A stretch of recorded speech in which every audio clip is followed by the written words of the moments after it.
Hey, hey, hey. Oh, what you trying to say? Sunshine. Ooh, sunshine swinging. That's not. Look, no, I'm not swinging. That's disgusting. Okay. Pause. Good morning, afternoon, or good evening, whatever it is to you. Welcome back to Sending Sunshine with your one and only Sunshine herself, and let's get into part 3 of the series, reflecting on relationship goals reloaded. Bomb. Yeah. So, takeaway number 1. Sorry, I got a lot of energy tonight. Takeaway number 1, and I'm speaking from the perspective of being in an unfavorable place or being in a bad season, being in a pit, as I've been mentioning in the previous videos. So speaking from that perspective, point number 1, do not focus on what got you there. Focus on what God is trying to do through you while you're there. So don't focus on what got you there, but focus on what can be developed through you while you're there. Have you ever heard of the saying, it's not happening to you, but it's happening through you? This is one of those situations. It's not happening to you, but it's happening through you. And, even when we're going through or we're in a low place, we may feel like we need help and that we're useless to anyone that may need something from us. But the truth is, we can still be of benefit. We can't completely count ourselves out because of the position that we may be in. We can still be a help and a benefit to other people. And, even when you need help, I know when I need help, I have a list in my mind of the people that can help me. It's kind of short. You may have a list in mind of the people, your go-to people that you may be able to go to. But sometimes your hero may not be the person that you think about. It may be the person that you least expect. And, when we're in situations or positions like that, it's so hard to go on. But there is something that's being developed in you.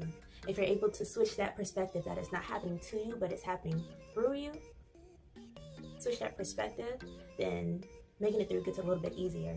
And your breakthrough, your blessing, the release that you need is just on the other side of what you think your breaking point is. But it's not really your breaking point. But you'll never know if you don't find out.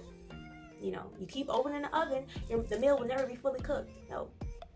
You have to let whatever is happening in this season, let it develop you. Let it marinate. Let it sit with you. Let it develop you to propel you and to get you into your next stage of life. Yes, no, maybe so. Moving on. On to point number 2. Hey. Oh. So it's all about your attitude. I am singing and rapping everything in my head today. I'm so sorry. So point number 2, attitude is all about your attitude. Leading from point number 1. So, we want more sometimes. We have these hopes, goals, wishes of more, but can you actually handle the more? What are you doing right now to prepare for the more? You have a little bit, and are you mismanaging it, or are you managing it properly?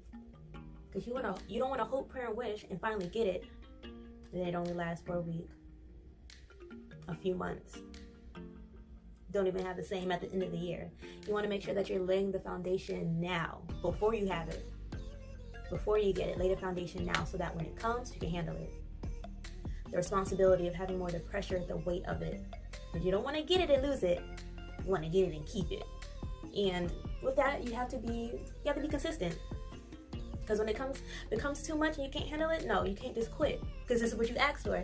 You have to be consistent, a 24-hour person, not just once or twice. No, be consistent.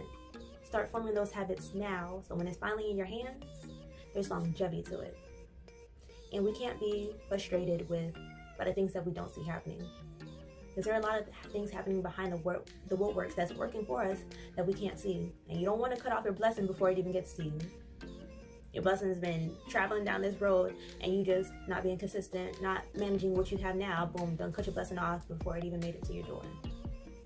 So start the season you're in with obedience, with consistency, with discipline, and with the right attitude. On to point number 3, doing it again. Point number 3. So, you are needed where you are not yet known. Again, you are needed where you are not yet known. Second part to that, but you have to be flexible because life is unpredictable. Who ever thought 2020 was going to end up like to be what it was? Could have imagined. We're in June already. June of 2020. Life is so unpredictable. And do you ever like reflect on life? Sometimes it's a good thing, sometimes it's not. But let's just say it's a good thing. Do you ever just like look back on life, like to when you were in your 20s, when you were a teenager, when you were adolescent, and you're just like, man, how did I get here? You know, you look at all you have, and I'm pretty sure it's not what you pictured when you were younger. Like, life is so much different than what we comprehended that it would be. But it's like, how did I get here? Life is so unpredictable, and you just never know. You just never know what life is gonna bring, and you can be used in so many different ways, but you have to be flexible. You have to be teachable, be bendable. You have to be flexible to find out what those things are. And you can make a great impact even now, even in these times, even at your age, you can make a great impact, but you have to be flexible. You know, the place where you are now may not be what you envisioned, but you can still help others. You can still make a great impact. You can still find and fulfill your purpose. Even if it's not in the way that you pictured, you can still find fulfillment, but you have to be flexible. Because not everything that we think, not every goal that we have for ourselves, that we make for ourselves, isn't always what's best for us or what's meant for us. And I know, because I got a list of them. I know you do too, of things that you wanted for yourself and you went for it, and then you found out, that you wish you didn't do that. But it's too late. You done already been and went down that road. Hey, sometimes we win, sometimes we learn. It depends on how you see it. So, moving on. So, on point number 4, then we're almost done. One more. Hey, on the point number 4. So, your obedience makes you obvious. Yes, your obedience makes you obvious. Your work ethic, your personality, your character, your demeanor, it makes you obvious. What do people, when people say your name, what's the first thing that they think about? Is it like happiness, delight, and positivity? Or like darkness, hurt, bitterness, like it's just a drag? When people see you, what do they really see? They go like, oh, Sarah's coming. Ooh, hey, Sarah's gonna be here. Okay, we're gonna have a great day. Sarah, yeah, all right, Sarah, she's awesome. Boom. Is it just like David? Oh my God. Yo, you heard about David? Oh, David's there? Oh my God, take me now. Like, what do people think about when your name comes into room? You want your name to make room for you, not close doors. So, you ever meet those people that seem like they woke up on the wrong side of the bed? Every day, every day, we all know one person. You might be that person. We all know that one person that seems like they just have it and is done with life every day. And even with those people, sometimes all it takes is a conversation to really see what their root issue is, what their root problem is. But be obvious for the right reasons. The reputation isn't everything, but it's still important. Like I said, you want your name to make room for you, open doors for you, not shut them before you can even get inside the room. You know, and a lot of times we fuss about people, but we're really fussing about ourselves. You don't want to end up looking like the person that you talk about. You shouldn't be talking about anybody, but you don't want to end up looking like the person that you talk about. So be obvious for the right reasons. So on to point number 5, and we're done. Other people's survival is based on how you serve your season. So you are not alone. I've said this a lot in my past videos. You are not alone. There are others going through similar situations as you are. You are not alone by no means at all. And some people look to you. How you're serving your season, other people look to you. Your mess is inspiring others. It is. How you walk through, how you handle your mess. For the people that are going through similar situations, you're an inspiration to them. And they don't say it, they don't tell you to your face, but it's what they're thinking. When they see how you handle your situation, how you're walking, how you're talking, how you're serving, they see it as an inspiration for them. And I didn't believe it. I didn't believe it until I had people come up to me and talk to me about certain things. And I was like, you've been watching me this whole time? Yes, it's creepy, but people are watching you. You're not alone. There are other people in similar situations that look to you for guidance without you even knowing. And, you know, once you make it, you can be able to help others. people you didn't even know that you could help. But if you don't make it, what happens then? Because you're stronger than you think you are. We're all on different levels. We're all on different levels, and you're stronger than you think you are. There's always going to be someone that can help pull you up and someone that you can help pull up. Yes.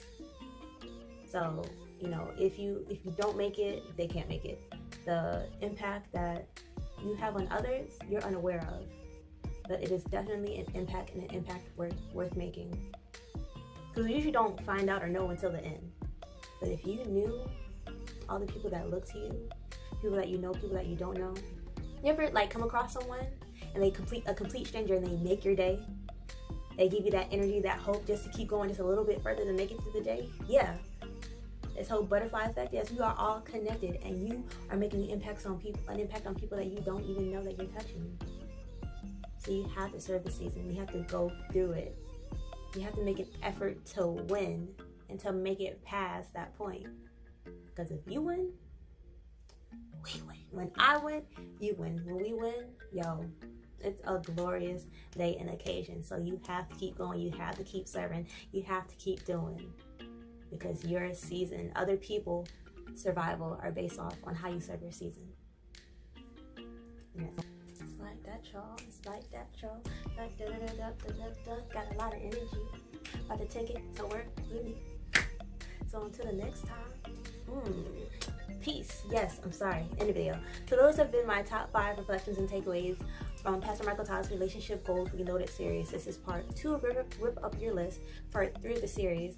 And really, I've been using his sermon as a foundation to talk off of, but I've just been talking about relationships, life, and myself. So if you agree with something, relate to something, you can let me know. Connect below, or we can connect via social media. It's always an option.